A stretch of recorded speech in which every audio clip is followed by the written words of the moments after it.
Lemonada. And podcasts like this, and anytime I talk about caregiving, I try to encourage people to try it. Don't find out that someone's in trouble and just shuttle them off to some room or some facility to be cared for by people that don't love them the way you do. If you have the room and the space in your house and your heart, bring them. And you will find that you can do it. I did it knowing nothing. And it literally, you learn how to love. Think about everybody that has kids. I don't have kids, but everyone that has kids, they're bringing that little baby home. They don't know what they're doing. And yet all of these humans survive.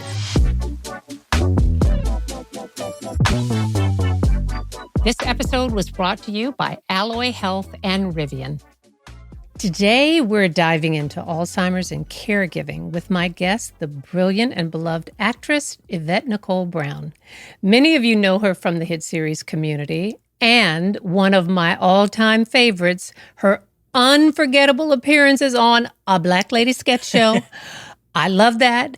But today, she's here to share her journey as a daughter, as a caregiver, and the lessons she's learned along the way. So welcome to the Second Opinion, Yvette. Thank you, Dr. Sharon. Happy to be here. Well, I'm glad to have you. And, you know, this is a topic that's very, very important to me. And unfortunately, you know, I don't have parents, but I have elderly siblings, believe it or not. And I am also watching so many of my friends who are negotiating caregiving with their elderly parents. And you know, and I really understand the toll that it takes. So, you know, Yvette, I'd like to start with your personal journey into caregiving. How did you get here? Well, I was working on a show called Community. We were in our fifth season, and I started to notice that my dad was back home in Ohio, and I noticed that he was being forgetful. He was forgetting things. He was repeating himself. It was and I didn't know a lot about dementia and Alzheimer's. Besides the fact that my grandfather, his dad, had it and had passed of it, but I didn't know yet that it was genetic. I didn't know anything about it. I just knew Dad was having some issues. So I went home to see about him and to help him retire because the issues had been causing so much trouble that his job was becoming an issue because he was making mistakes on the job, which he had never done in 30 some years. And as I was getting him retired, I was on my way back home on my way to the airport to fly home. And he called me and he couldn't find the binder that had all of his papers, his social card, like everything that made him was in this binder. And I had just left him and he did not know what he did with it. And that clicked. I said, something is terribly wrong with him. So within the next 3 or 4 months, I told myself, once Community is canceled, I'm going to Cleveland, I'm getting him and I'm bringing him home. And Community got canceled, and Community got canceled on a Friday. By that Monday, I was in Cleveland grabbing my dad. I didn't know what I was doing. I didn't know what his diagnosis was. I just knew that whatever he was facing, it would be better for him to be facing it with me. Let me just say this. You're a fantastic daughter for that quickness of tending to your dad. Thank you. But can I ask you just a question? At this point, how old was your dad? My dad was 71 when he was diagnosed, because he's 83 now. So he was 71. And I say when diagnosed, he actually didn't get diagnosed for another, I would say maybe year. They were calling it dementia at first. And then they did all the scans and all the tests. And then it came back that it was actually Alzheimer's, which is, you know, my greatest fear because I saw what my granddad had gone through with it. So I knew that it was going to be a journey for me and him. And how old was your grandfather when it was noticed that he had dementia as well? You know, I think he passed around 86. So I think it was maybe 75 for him because my aunt, my dad's sister took care of my granddad. So I remember her on that journey. It felt like she was on that journey for at least a decade. So I would say that it was probably 74, 75 when he was diagnosed. Now, do you have siblings in Cleveland? I have a brother. I have an older brother. He's here in LA. Everybody moved out west. Yeah. Okay. All right. So there wasn't an option for someone else to sort of step in. But you did the right thing. You went and got your dad. My cousins really took care of him, and he had a wonderful neighbor, Miss Pearl. I will think kindly of her the rest of my life. She and Meals on Wheels and my cousins that were still in Ohio did a lot to carry my dad for those 2 or 3 months between me worrying about him and the show getting canceled. So, Okay, so looking back, if you had to say, you noticed it that one time, but if you had to, now knowing what you know, if you look back and you say, well, when did you first realize that maybe something was amiss? Probably I would say within that same year, because what I've also learned about dementia and Alzheimer's diagnosis, uh, people are scared and they mask. They're aware Mhm. that something's not quite right, but they don't want anyone to think that something's not quite right. Mhm. So there's a lot of, uh, I use the word hiding, but I don't want to make it seem like it's sinister. But Yeah, there's a lot understand. of things that people that are forgetful, and we'll just say that's what it is at the beginning. They don't want people to worry. They don't want their autonomy taken away, and so they don't really let people know. So it was a while before I even knew that Dad was having problems at work. The one thing that did get me early, though, is I was visiting before the time when I went home to help him retire. I visited before that, and my dad got lost coming to my Aunt Mickey's house. Mhm. And my dad had been coming to my Aunt Mickey's house for 40 years. Mhm. So the idea that he would turn on the wrong street or go in the wrong direction on a freeway like that, it makes no sense that he would do that. That was the very first inkling I had that what do you Mhm. mean you're on this street? That's not near Mickey's house. So it was a journey for both of us. Good friend of mine, Dr. Lisa Mosconi, I don't know if you've Mhm. heard her, but I have. she does a lot of she's a neuroscientist and she does research into Alzheimer's, and particularly Mhm. Alzheimer's in women. Yeah. And she said when she described Alzheimer's to me, it's sort of like, how certain things hit home a little differently Mhm. when you hear it said that way. Yeah. And I think the way she described it, she said Alzheimer's is a progressive, irreversible Yeah. neurologic disease that manifests itself later in life, but actually it begins in midlife. Wow. And for most people, even before the time that you realize that Mhm. something is really happening, that process has been going on for a decade or more Wow. before. And so that's why I think it's so important that, when you know your family history, you at least sort of say, Yeah. "Yeah, okay, well, let me look out for this." But the and what I really want to say is that for all of us as we get older, and for all of us who have a family history, there's no downside Right. in just getting an evaluation. Right. Well, Um, have you heard it called diabetes 3? Type yeah, 3 diabetes? yeah. I've been researching everything about it since my dad's diagnosis, and just the idea that sugar and the way our body processes Mhm. sugar can greatly affect the chances of you getting Alzheimer's or the severity of it when you get it. So I'm just like, I'm a type 2 diabetic as well. I'm in Mhm. remission. You know, found out that eating all those donuts every day on the set of Community could probably lead to a diabetes diagnosis. So I stopped doing that. Mhm. And when I lost weight, my diabetes went into remission. I'm not on metformin anymore, and I don't have insulin or anything like that. But at the same time, I do know that my body does not process insulin or sugar the way that it should. So that's now got me concerned. Like, oh gosh, like what am I doing to my brain? Well, let me Yeah. ask you this. Did your dad have other risk factors? He didn't. My dad is healthy as a horse. He never really drank. He never smoked. He doesn't have high blood pressure. He doesn't have high cholesterol. He was like a health food nut his entire life. He was going to health food stores when there was like only one in a city. He would find the one, and that would be where he got all of his supplements, whatever. So this Mhm. happening to him, and also beyond that, everyone else in my dad's family on his side, besides my granddad, died of cancer. Every Yeah, single person, my yeah, grandmother, and all three of my aunt and my two uncles all died of cancer. My dad doesn't have cancer. So yeah. he literally got everything else okay except for the thing that granddad had. Do you think that that Alzheimer's was a concern of his that might Mm-mm. have led to some hesitation? That I wasn't on the don't know radar? because I don't remember in the 70s and 80s them really we didn't have the internet. So no one Mhm, was really mhm, diagnosing themselves, and my granddad hadn't been diagnosed yet. mhm. My dad just always he had a stint of time where he was in the Nation of Islam, and they are very health conscious. So I think that might have been the thing that spurred him down the health road initially. And I think he just liked how he felt living leaner and cleaner. Mhm. It was not a reaction to any fear about what might be coming for him. It's almost a distinction, a difference without, much of a distinction without a difference when you say that when we think of Alzheimer's, we call everything Alzheimer's, Right. but there is dementia, of Hmm. which Alzheimer's is the most The common most cause, common. the most common, but there are other causes of dementia, and probably for Black people more of an issue, and that is the same things that are put you at risk for cardiovascular disease Hmm. put you at risk for Alzheimer's. And sometimes the dementia is something that develops slowly Yeah. and cumulatively, because sometimes it's just the accumulation of small strokes. Wow. And yeah, yeah, I just because Can you it's warn me easy. before we go there? Can you E- ease me into that? My goodness. but I mean, that's the good news. Yeah. And there really is some good news about that, because strokes, we know how to prevent strokes and how Right. to, decrease the risk of cardiovascular disease and all of this.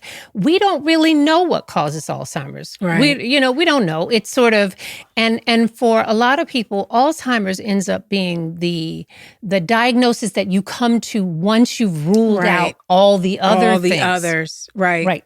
Because we don't have a good screening test really for Alzheimer's. One of the things that I want to know is about your concerns, because given that you have a grandfather and you have a father who have had dementia, what how is that informed how you are moving forward? And what is the advice that your medical providers have given you about things that you can do to prevent your risk? The same things that could prevent me from getting Alzheimer's are the same things that could, keep my cholesterol down and Hmm. me keep my diabetes from flaring back up. So I'm aware that I need to eat, lean meats, and I need to eat more vegetables, and I need to, get sleep better and not eat fried foods. It's all the stuff that we all know.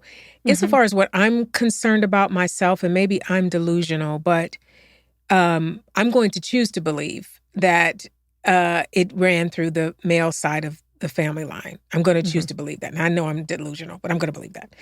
And I'm going to make sure that I have saved my money and lived my life in such a way that if it does come for me, that I don't end up being a burden for anyone, because I don't have kids. If I had a Hmm. daughter myself, I'd be like, baby girl, get ready to take mama in. But I don't have kids. So Right. I don't want to end up being a ward of the state or end up being, left to just fester in some nursing home. So I'm doing what I can do now financially to make sure, and making sure that it's covered in my trust and my will, Hmm. that money is set aside for me to be put into a board and care or a memory care facility of a close family member or friend's choosing that they think is worthy of me. And I do a lot of work with the Motion Picture Television Fund, which is a great charity out here that is like the life raft for people in the industry. And so I've already staked out my little cottage there Hmm. or in the memory care unit.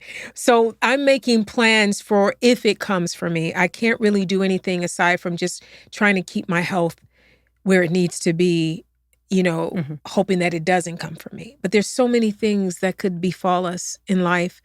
I can't live my life worried about something that may or may not come for me.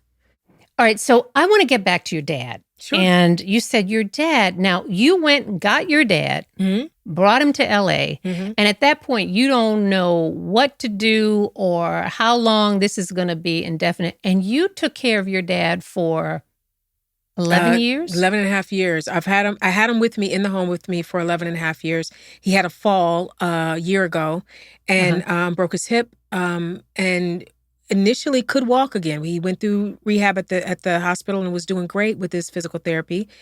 When he went to the rehab nursing facility, they dropped the ball in regards to his rehabilitation. And so Hmm. then the dementia told him, I believe that's what happened, that he couldn't walk anymore. And he Hmm. just stopped walking, stopped trying. Hmm. So once that happened, I could no longer be his full-time caregiver because it involved lifts and Hmm. diaper changes and all the Hmm. things that I was prepared to learn how to do. And then the social worker that I had kind of grabbed me and shook me by the shoulders and said, listen, you could leave your career and become a nurse and take care of your father, but you have to ask yourself, what would your father prefer that you do? Would he prefer that you be his nursemaid or his daughter? And I said, his daughter. And would he want you to give up your dreams and your life to change diapers and transfer him from his bed to a chair? Would he want you to come and spend time with him and watch movies with him after all of that has been done by Mhm. someone who is actually good at it? He Mhm. said, no one will love your dad as much as you love your dad, but there are people that can care for your dad at this point better than you can. So why don't you show the love of a daughter and release your dad to the people that can actually care for him the way he needs it? So that was revelatory for me. That opened my eyes to the fact that me wanting to be superhuman and do everything for my dad was not the best for my dad. I hadn't even thought about whether it was the best for me, but I Mhm. knew for Mhm. sure at this juncture it was not the Mhm. best for my dad. So that allowed me to release my hold. He's been in an amazing board and care with amazing caregivers for the last year. It's like 15 minutes from my house. I see him all the time. And it's nice to know that if I have to leave town for work or I'm Mhm. working late, I'm not on the phone scrambling like who can get to daddy or is Mhm. daddy okay? It's a sense of peace that I haven't had for like the last 6 or 7 years as his dementia or his Alzheimer's has gotten worse.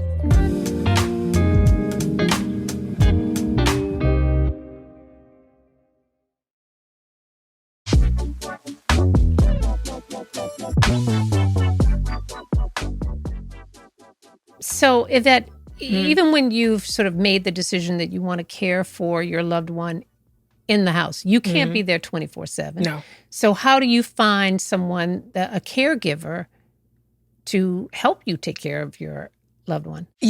First of all, we're facing a crisis in America in regards to caregiving. I don't want to get political, and I will not get political on this podcast, but there have been things that have been put in place that are going to make a lot more people need care in homes. Mhm. A lot of the nursing facilities will be Right. closing. There's a Medicaid and Medicare is going to be affected, and so that Right. means a lot of people will no longer be able to get the help they need to be in a home. So that means more people will have to be in the home with family members. There's a lot of organizations. There's a place for mom, Mhm. care.com, Ai-jen Poo, who has this great organization called Caring Across Generations. They have a lot of resources. So there's a lot of resources to help you find where you can place your loved one. Mhm. Um, on my podcast, Squeezed, we try to share those resources, and we also not to alarm people, but we try to explain what we're going to be facing as a nation in the next few years, and the crisis of care that is coming. Um, we're going to have to move back into communities. We're going to have to move back into, the nice lady down the street that Mhm. who took care of kids when she was younger can now come over and help you with your mom or your dad. Like, Mhm. you're going to have to literally create a village to help Mhm. you. I found, again, going back to NPTF, I found my social workers and the company that helped me find a great caregiver named Savannah that was with me and my dad when we were in the interim stages when I was trying to find, when he had first fallen and I was trying to find the right rehab facility for him and then the right board and care for him later. Mhm. Savannah was there to fill in the gap. So if I had to go to work, Savannah would come and sit with my dad. Or if Mhm. I had to go, if I was out of town, Savannah would go every day and stay with my dad at the rehab facility. So that was a great help. And that was found, that company that introduced me to Savannah was found through MPTF, Motion Picture Television Fund. But there are a lot of places that will steer you in the right direction. And most of them are free. There's no cost for them to Mhm. help you, Mhm. which is really great. Mhm. And, culturally, and I Hmm. get it. Most of us, who've grown up and looking at parents and grandparents, and you realize that there's a certain amount. We don't have a model for, that type of care Hmm. because, and certainly in my family, when people got old, they would come and live with you. My Absolutely. grandfather lived with us, aunties lived with us. Hmm. And but the difference was back in those days that people didn't live that long after Hmm. a certain point. You know what I Right. mean? So the notion that someone would be with you for that long.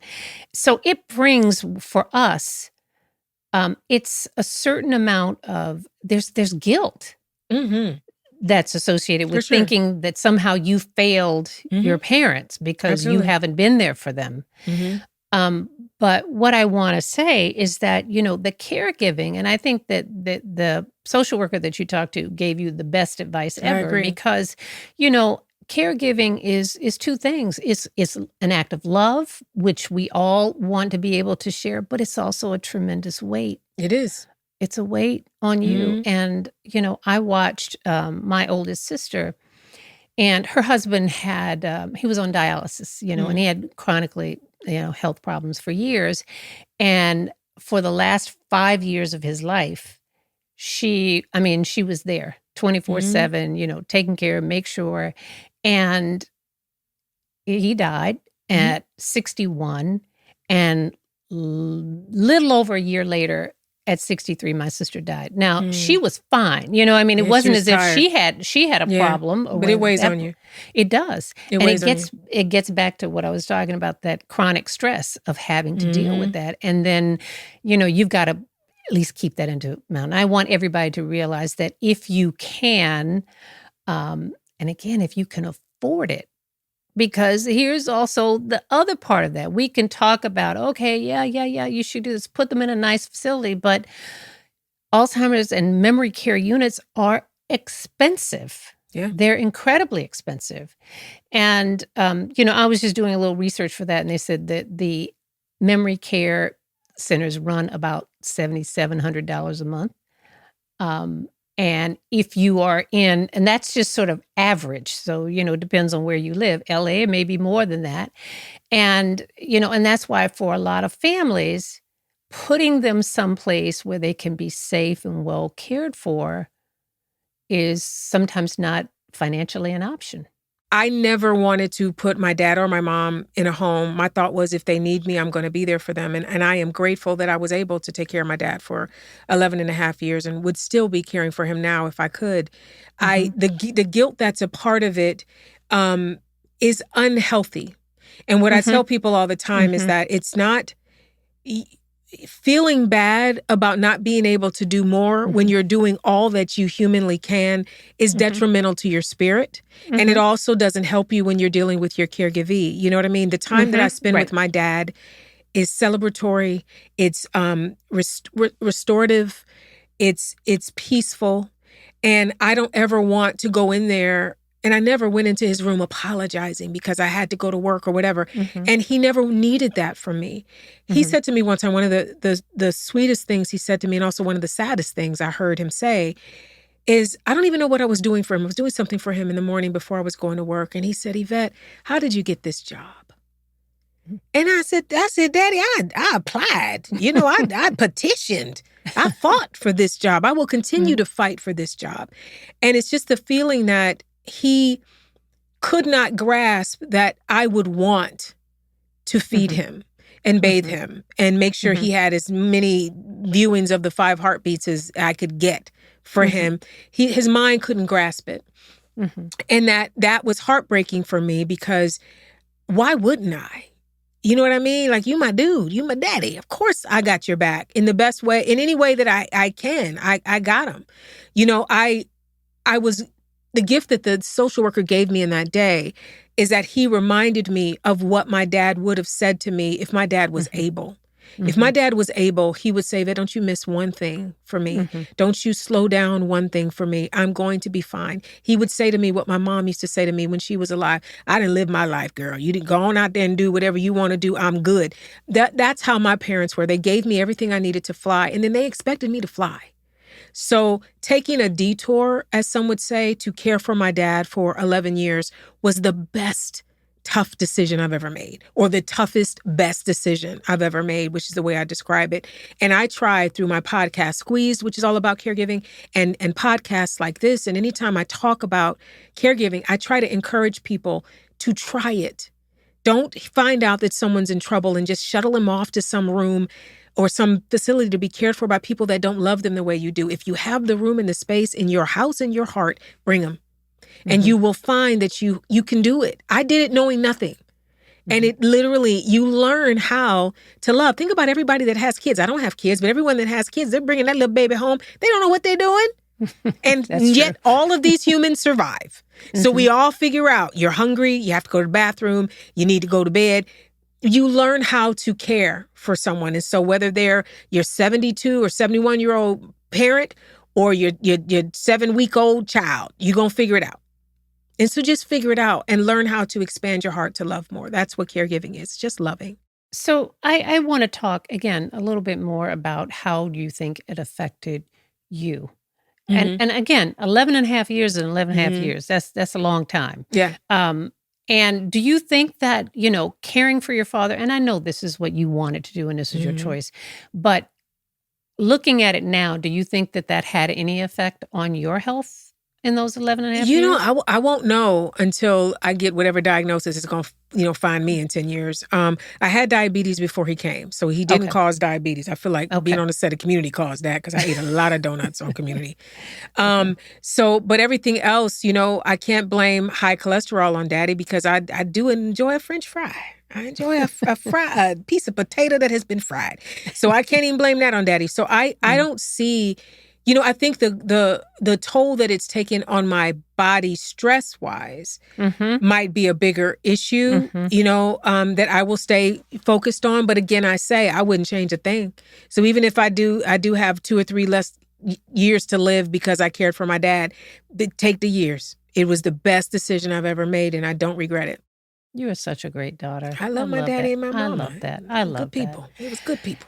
So I want to know, what advice would you give families Mhm.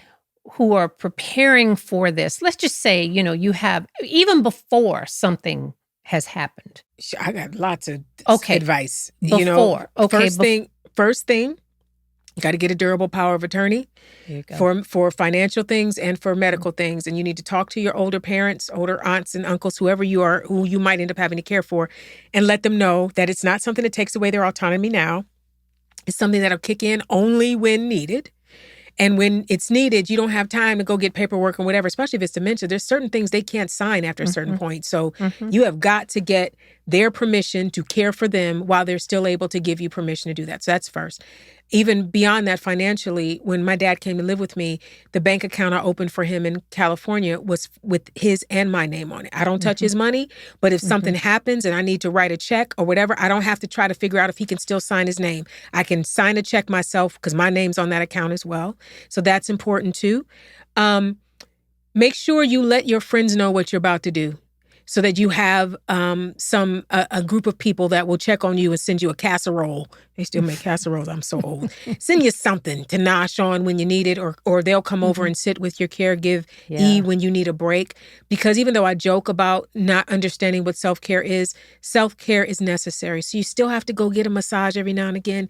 Stop by and get some coffee and sip some lemonade, get your nails done, go see a movie, go in a bookstore and sit down and read a book, or a library. There's certain things that you have to do that allow you to still feel like a functioning human being. There are some that exercise. I've heard that exercise is nice as well. So maybe go and take a walk somewhere or get on a treadmill. There's things that you need to do to Yeah. make sure you remain okay.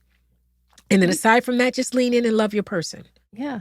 And and it's truth, there's truth to what they say when they say you can't pour from an empty cup. You can't. If you've got nothing, You got how nothing are to you going to give. give to someone Absolutely. else when you haven't taken care of yourself? Absolutely. So I want to know, what are you doing to take care of yourself now that we know all these things and we've like, Absolutely nothing. You know what, the greatest self-care thing I did was marrying my husband, Tony. He Mhm. is the most loving, caring human being on the planet. So as I am a caregiver to my dad, Tony is 100% a caregiver for me. Yeah. So he brings me my tea in the morning. He cooks almost every meal that we eat. He helps me with my dad. He helps me with our dog, Harley. So that has been finding a partner, being blessed to find a partner has Mhm. been a wonderful self-care gift for myself. And I am getting better at saying no to things. Mhm. I'm heavily scheduled. I have this one day talking to you. This is my second podcast today that I'm doing. I also have Mhm. a podcast I do myself. So I did tracking and, Mhm. recording the intros and outros for my own podcast. All of that was just today. So I have to get to the point where I learn to say, let's block off these 3 days. Mhm. I don't do anything on these 3 days so that my mind can reset. So that's Mhm. things like that I am trying to learn to do for myself. But I haven't figured it out yet because, again, as a caregiver, you're so focused on the other person, and rightfully so. Same thing with parents. Ask a parent of a newborn or a toddler how much they've slept. What was the last good meal they had or the last massage they had? They can't tell you because they're so focused on the other person. Mm-hmm. So it's not great, but it's what we do. So what brings you joy? What fills your cup? Knowing that I did well by my dad and my mom makes me very happy. I've always lived my life trying to get that well done from God on my last moment. I want to get up there and he go, you did it, Yvette, come on in. So I'm trying to get that. And so every decision that I make, how I move through life, how I treat people, how I carry myself is all lined up in wanting to be an asset, not a liability. So what brings me joy is knowing that I can look back on my life and know that I never stabbed anybody in the back. I've never stepped on anybody to get ahead. And I honored my mother and father. That brings me great joy. I already said Tony and my dog bring me joy. Building Lego brings me joy. Celebrating other people and their wins brings me joy. A good night's sleep. I'm a simple girl. I'm a kid from East Cleveland. Simple things. Give me, some good lemonade and a good night's rest and a hug from Tony, and I'm pretty much golden. Well, this is fantastic. And Yvette, I cannot thank you enough for sharing your story. And Thank I hope that your story will not only inspire others, but also give them the encouragement and resources that they need. So, we are all going to be in this spot one way or the other. But the one thing I always say, though, you say you don't have kids. And I say this to my friends who don't have children. I said, okay, well, I have 3. Okay. You never know. If you see me and I'm in one of their houses, you just have to say something terribly went wrong with Sharon's life. Because you're going to do what you got to do to not be there too. I don't, that's my plan is to not do that and to kind of take care. So all of these, sort of Alzheimer's and cardiovascular prevention tips that we're leaving you with, just know that you want to be good until you're not.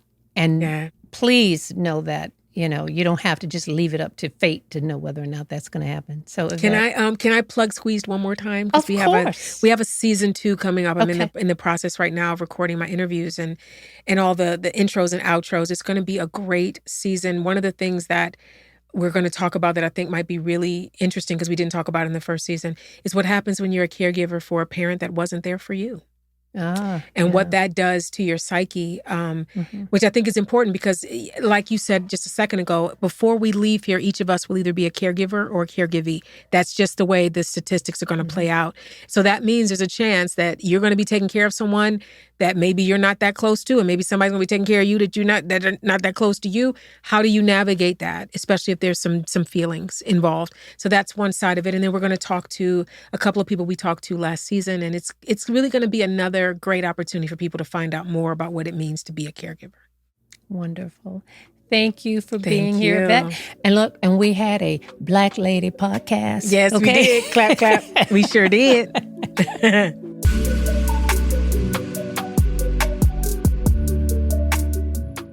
Okay, so we've reached the part of the podcast where I give my doctor's orders. Number 1, genetics is not destiny. Anywhere from 30 to 50% of dementia cases are preventable. So start your Alzheimer's and dementia prevention now. Number 2, preparation makes the hard moments less overwhelming. Do the work ahead of time. Get your paperwork, powers of attorney, access to financial information, and even do not resuscitate orders. Get them on record and have those tough conversations. Number 3, self-care is survival, not selfishness. Taking care of yourself is what allows you to keep showing up for others. Alzheimer's is a family issue, and caregiving is one of the hardest, most loving things we can do.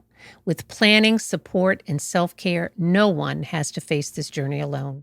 Keep joining each week on YouTube or wherever you find your podcasts as I break down medical topics and leave you with expert advice. If you enjoyed the show, follow us so you never miss an episode. If you like what you hear, leave a review. Until next week, take care.